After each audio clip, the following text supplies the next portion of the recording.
Welcome to episode 2 of Collection Connections, Late to the Party Reviews, where we take movies that are older, look at them with fresh lenses and a fresh point of view, and try to see whether or not they're going to hold up in today's new times, with new expectations, a new political landscape, and just dig in. Starting right now, episode 2, we're going to be talking about The Fifth Element. It was Luc Besson, French director, producer, writer, is the creator of this, and it had an original score of 70% on the Rotten Tomato meter. This movie was a summer release, so it was unlike the Starship Troopers, which was released for the winter time in December. This was a summer release. And go ahead. It was a summer blockbuster. Blockbuster for sure. With that score of 70, it had a lot higher score than our previous 97 film did. This movie stars Bruce Willis, Gary Oldman, Ian Holm, Mia Jovovich, Chris Tucker, Luke Perry, Brian James, Tommy Tiny Lister, otherwise known as Debo, or Zeus if you're a wrestling fan. What are your guys' thoughts on this movie? I love the very beginning of the movie, like not even 5 minutes in, like the title of the movie said during one of the monologues of this is where the fifth element, so suspenseful, and it's like, oh, that's the name of the movie, but the fifth element is going to keep getting repeated throughout this movie, and you always like, oh man, they said the name of the movie. They said it. It's got some tropes in there.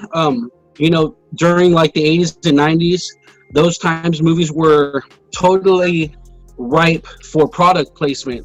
And if you could see all through, it had McDonald's going on with the 65 trillion served. So, yeah.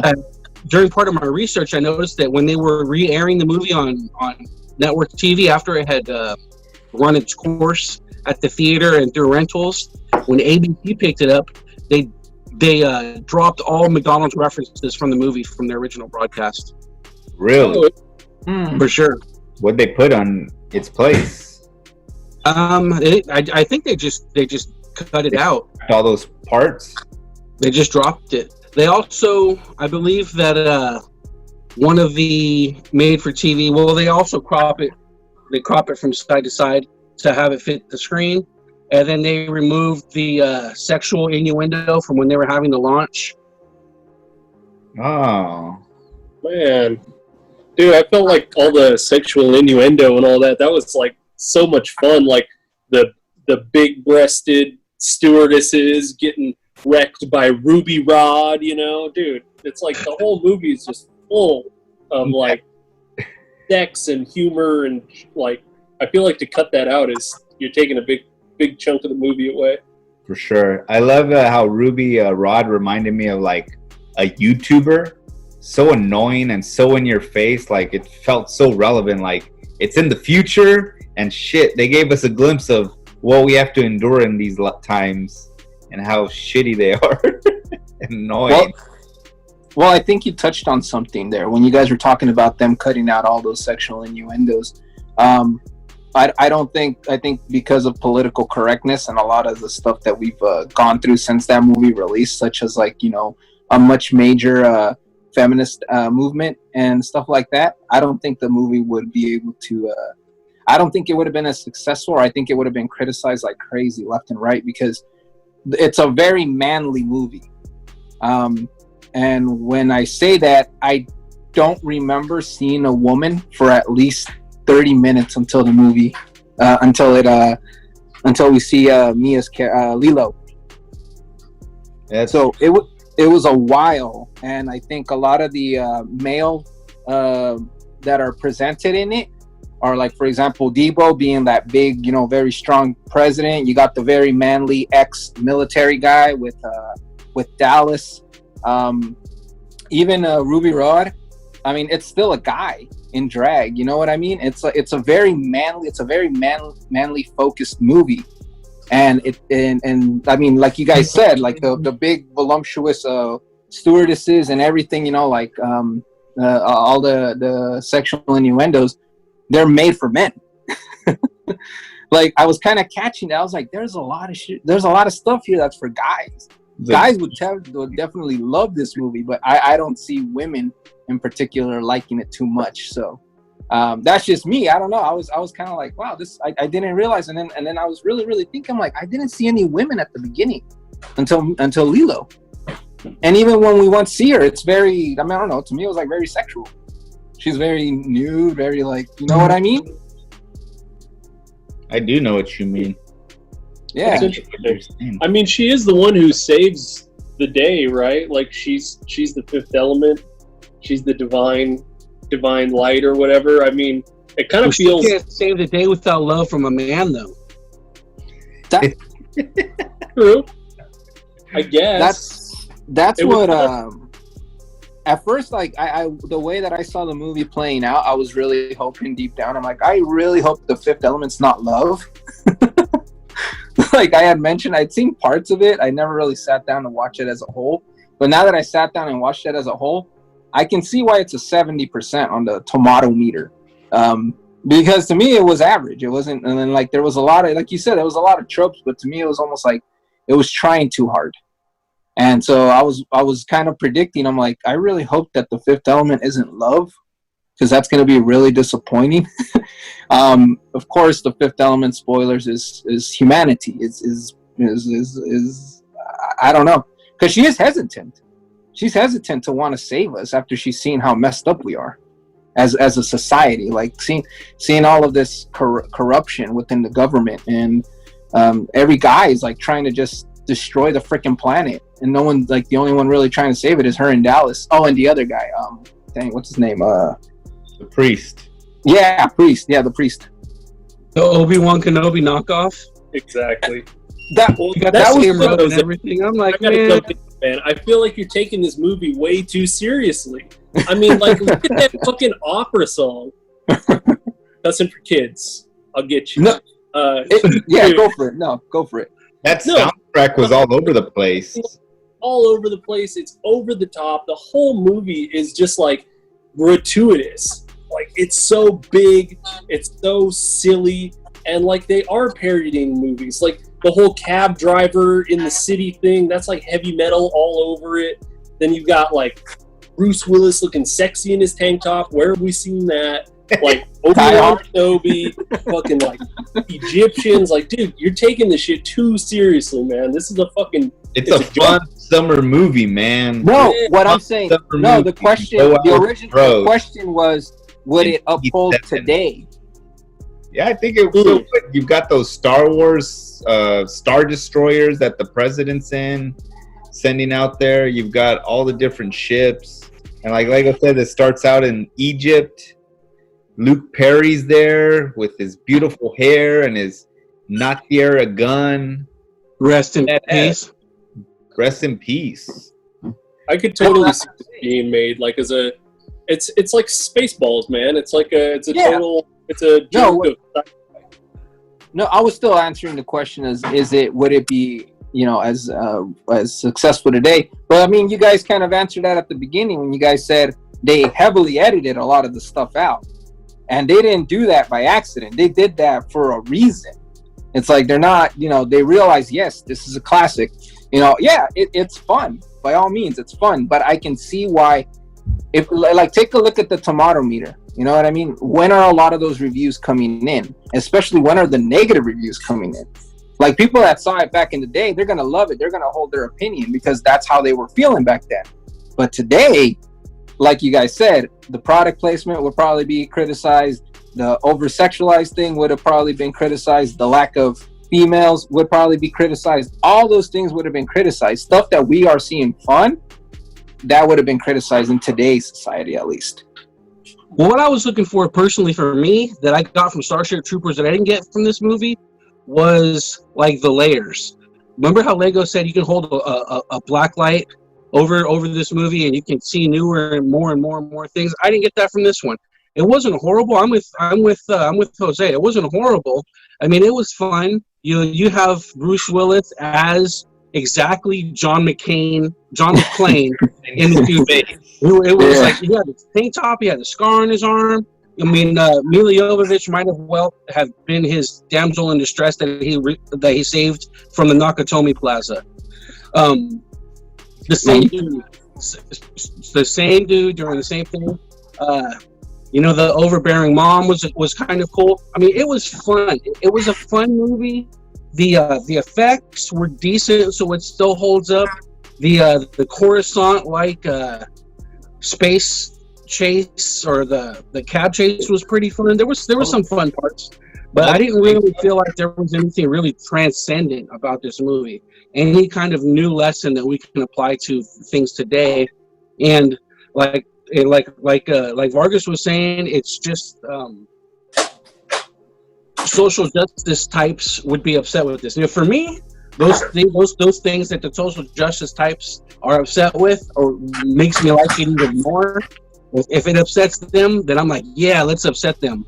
But yeah, but aside from that, I'm right there with you. But unfortunately, for it to be released today, I don't think it would fly. That's we all also I'm have saying. to remember that it was French. This movie did better in Europe than it did in the States. And some of the over-the-top wardrobes, like when it first had those robots in the beginning, going to Egypt, and they're all big and hulky. Like I'm thinking, what purpose would an alien robot have in assuming that form? If you can be if you're a robot, you can get into any badass form you want and be the ultimate killing machine. Why would you be some big hulking birdcage that has to walk like a penguin? Like, so, but I mean, that was my American sensibility. I was handicapped by a need to make sense. Whereas there's a European thing where it's just like, oh, this will look cool. We will make him have a bird cage. So, I'm always handicapped by my need for things to make sense. It's the Asian sensibilities, I reckon. I loved how Magagu from Zoolander was in there. Zoolander wardrobes going on in there. Also love that it did touch on where we're slowly getting towards in a society of a very police society. Yes. You check into everything, and you get like he's driving. He's like, oh, I can't take one more hit on my record, and then it's like your record's been hit, and it's like, dude. That's like driving with your license and shit. Like all that was like very like what we're seeing today with the cops everywhere and wanting to check on everything. So I was like, damn, dude, this was made in '97. I was listening to Cherry Poppin' Daddies, and I want to go watch this movie with the bros in 7th grade, skateboarding over there, and seeing that, I wouldn't have thought that was going to be reality. The flying cars aren't ever going to happen because people can't even drive on a fucking road. I will say that this movie is generating a ton of money for Custom for Kids. We already made like $6. No, but I'm glad that you just touched on that whole idea, being a French movie and it doing a lot better in Europe. Even when we look at the there you go. I mean, Lego and I have touched on, like a lot of the European art. I mean, what was that book that free book that we got from that Italian artist? Remember a couple weeks ago on the free comic book day? Like a lot of European artists, French artists especially, you look at their style and you could totally tell it's not American. And the proportions that they use and stuff like that, I can definitely see that in the movie. Now, yeah, I wasn't thinking that until you mentioned that. I was like, oh yeah, why did they go with that design? And you're right. You know what? Got a whole lot of American actors, or at least the main guy's an American. Yet, we're doing this European interpretation of. I don't know. It feels like it was a European interpretation of what they saw in America in the future. And I don't know. Now that you pointed that out, I guess we could add that small layer to it. It at its basis, it's good versus evil. It's that's what I really liked about it. It's kind of like what you said. Upon rewatching, Starship Troopers, you can definitely pick up more as you go along. But for me, this movie, it's fun, but it's definitely one. I don't know. Like I said, it didn't blow me away. Like I said, Starship Troopers, like that one, I was like, holy crud, how did I not seen this? And how did I miss this? This one, yeah, it's like Lego said, maybe I am looking too much into it, but I did have fun watching it. I thought I was like, oh, that's pretty cool. I will say I love the wardrobe. I hope if they won any awards, please tell me they won awards for the wardrobes, because that was awesome. I love the wardrobes in it. I love that they just went balls to the walls with it. Definitely reminded me of Star Wars. It felt like they were trying to build like a very Star Wars-esque sort of universe, which I appreciated. I really liked. They were thinking way beyond. The wardrobes were designed by Jean-Paul Gaultier. He's the guy, the French designer who did the Madonna, the pointy rocket boobies. So that, like, you can probably see the same sort of like influence. That's awesome. Because I have that cologne. Yeah, he's also the one that did that cologne of the bodies.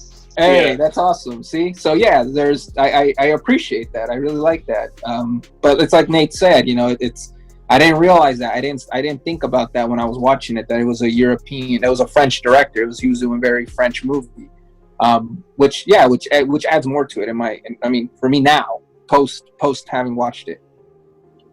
Let's see. It was nominated for Best Effects and Sound Effects Editing for Oscars, the 98 Oscars. And then it won, a BAFTA Film Award for Best Special Effects, and 2020 Academy of Science Fiction and Horror. There's a bunch of other insignificant awards. Hugo, Best Dramatic Presentation. Yeah, MTV Awards. Best Fight Scene, Mila Jovovich versus the Aliens. That was pretty cool. Yeah, that was. She watched some Bruce Lee and she got her Bruce Lee on. Shit. So I want to hear a little bit more from Lego, because Lego, you seem like you had the most fun from this movie. Jose and I tend to be the Einsteins and trying to think too hard and look for too many things in it. I think Lego is able to let his hair down because he has the hair to let down and just have a good time with this. So what are your thoughts? Well, shoot, I don't really know where to go. There's so many fun things. Like, I like that Bruce Lee and like the main villain guy, kind of Zog. Is it Zog? Zorg? Zorg. They never really cross paths. They don't ever. Like, they kind of briefly, I think they're on opposite ends of the hallway on the cruise ship, but they never really interact. He gets fired by Zog, and that was kind of cool. He's one of the guys who gets cut, in his cab position. There's a lot of small little details like that. I really like the opera singer. The opera singer is super dope. That's my jam now. That's what I wake up with. Gets me moving. That was very European too. The opera. Totally. I don't know. I was a fun movie. The little bug, the cockroach bug that the guy's driving around. It's how awesome! It's so fucking funny. I love it. I love that shit. It's just it's goofy, man. It's goofy, and that's what I like about the old Star Wars. They're just fun. They're serious moments, but they're just fucking fun. And for me, that's this movie. Do you think he was trying to make a serious movie, or do you think he was just whatever with it? What do you think? I don't think he was trying to make a serious movie at all. He wasn't trying to make Showgirls at all, dude. He was trying to make his sci-fi movie, and if it came out cheesy, he was like, "Chales, let it be." Because the sound, I got that vibe from it. The soundtrack is just all over the place. 1 minute it's hip hop, and then the next minute it's trance, and then the next minute it's metal. I don't know where he was going with that, but it played into each scene that he had it in. There was no one composer, I think, for this movie. Yeah, it was like a melting pot. Absolutely. Just everything. Okay, I can see that. Add that as a layer, Nate. Yeah, and I think Nate was saying with the clunky robots, that really reminded me of those old like sci-fi robots where they were like dudes in suits who couldn't move good because Will Robinson. Yeah, exactly. Face. You're a dude in a fucking metal box. Like, what are you supposed to do? So. And it sucked. They blew up so quick in it. I want to see them again. Same. Mhm. Same. Those were really interesting. I wanted to see a lot more of those. What'd you guys think of the darkness? The talking, the talk, darkness on the phone. the shadow. Bernie, he calls him on the phone. He's like, "Hey, did you get my stones? Oh, you better get my stones." And Gary Oldman's I love how he's such a great actor. I love how he has an accent and then he doesn't, and he goes hillbilly. Yeah.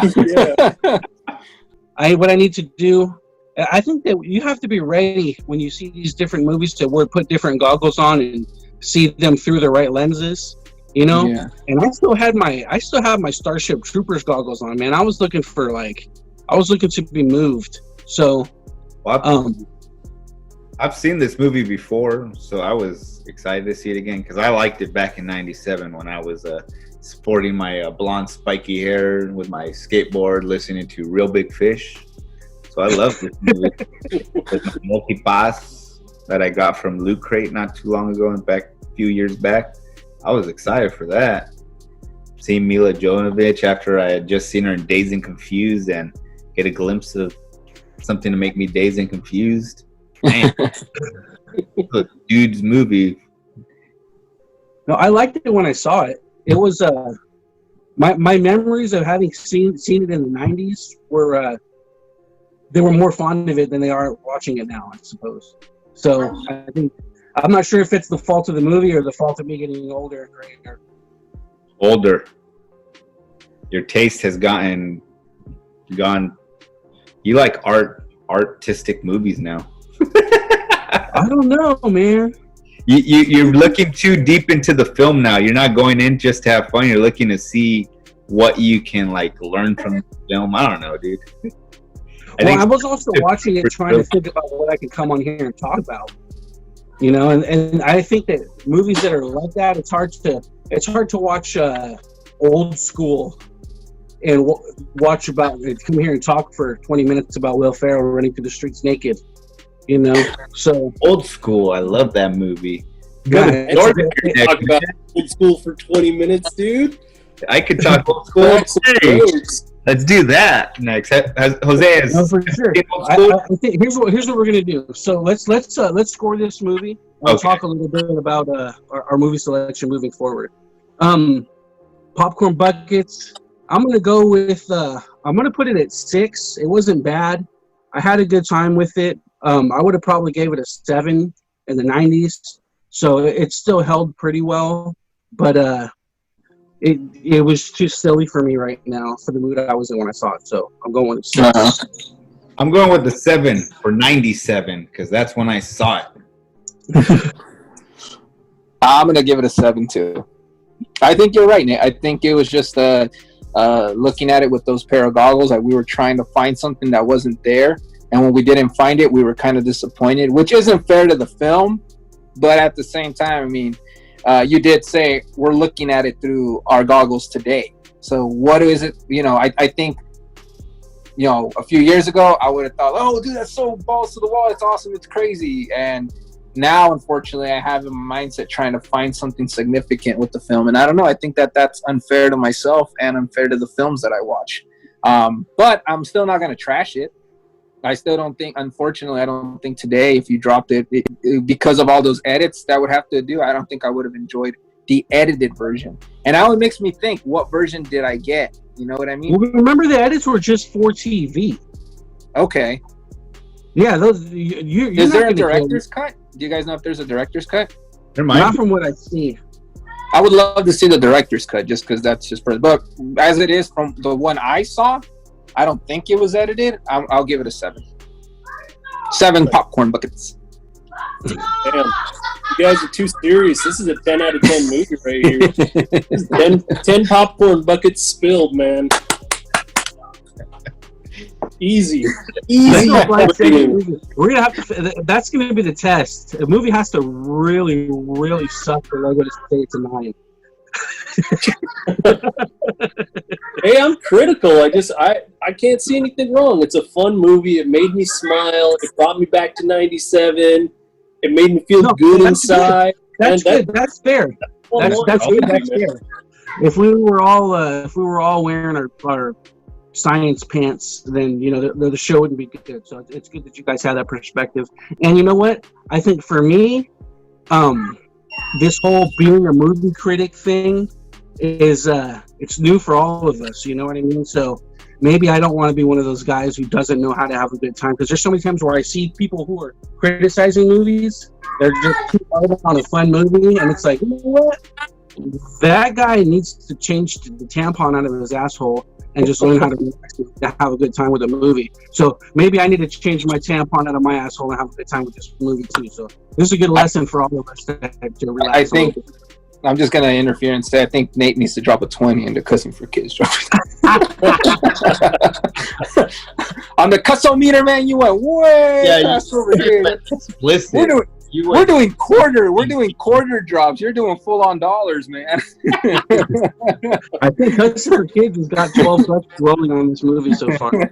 All right, man. Let's shift back into. Let me put my producer hat back on. What I'm thinking now is for selections for movies, what we want to do is we'll pick a genre, and we'll offer a couple of movies from that genre. So we did 2 of sci-fi. I'm gonna flip the script, and we're gonna go over to horror. So 2 classic movies I'm looking at for horror. I'm still gonna put in, and you guys can all add one if you want, or you can vote. If you add one, then we'll have another one for us all to vote in after you guys are done adding, or however that goes. I think that it's like when I put the judge, when I put the vote to online, it becomes a popularity contest, and I'm not necessarily looking for a popularity contest. And we'll have time. If we're doing these 1 week, we're doing 52 movies a year. We'll have time to get through everybody's list of movies eventually. So I'm thinking the 2 I want to put up to start with are Tucker and Dale again, because I really want you guys to see that movie, and a classic, man, Lost Boys. Ooh. Do you guys have any horror movies from back in the day to add to that list, or we want to just try to decide between those 2? I'd like to decide between those 2 because I haven't seen either, and they both sound good. No. Whoa! Lost Boys? You haven't seen Lost Boys? Never seen Lost Boys. Is for Summerlin, dude? Even I've seen Lost Boys, man. That's rare. That is rare. I don't seen the Lost Boys, man. I don't know. That's cool. That's cool. But I haven't seen the one that Nate's saying. What is it, Dave and Dale? Tucker and Dale versus Evil. Have any of you guys seen it? I haven't. I haven't. Yeah. That might be cool too. Like, I don't know. Whatever you is guys it on want. Streaming services though? That's the thing. Tucker and Dale for sure is on Netflix. You know what, dude? Okay. Let's just do Tucker and Dale. Let's do Tucker and Dale, and then we'll put I want you guys to see Tucker and Dale so bad, but when Lego said he hadn't seen the Lost Boys, it almost knocked me off my perch. It's not on any platform. It's on Sundance. So we'd have to DVD it or rent it or something. Lost Boys? Rent. Oh, that's rough. What is Rent? Maybe I'll stop by Blockbuster in like a week or 2, but for this week, let's do Tucker and Dale. You have to travel in time to Blockbuster. No, you got Imagine your fees. They're still around in Alaska. Oh, snap. Right, I'm up there. You have to toboggan to Blockbuster with your sled dogs and get your movie rental. Yeah. All right, so that's it. We'll do it. Tucker and Dale next week. We'll meet together again, and for your goggles, put your fun goggles on, Jose. Okay, fun goggles. Here we go. All right, so let's have Isaac sign us off. Until then, I'm Isaac. I'm Jason. I'm Jose. Late. And we're late All right, to we'll the see you party. folks. Late to the party next time.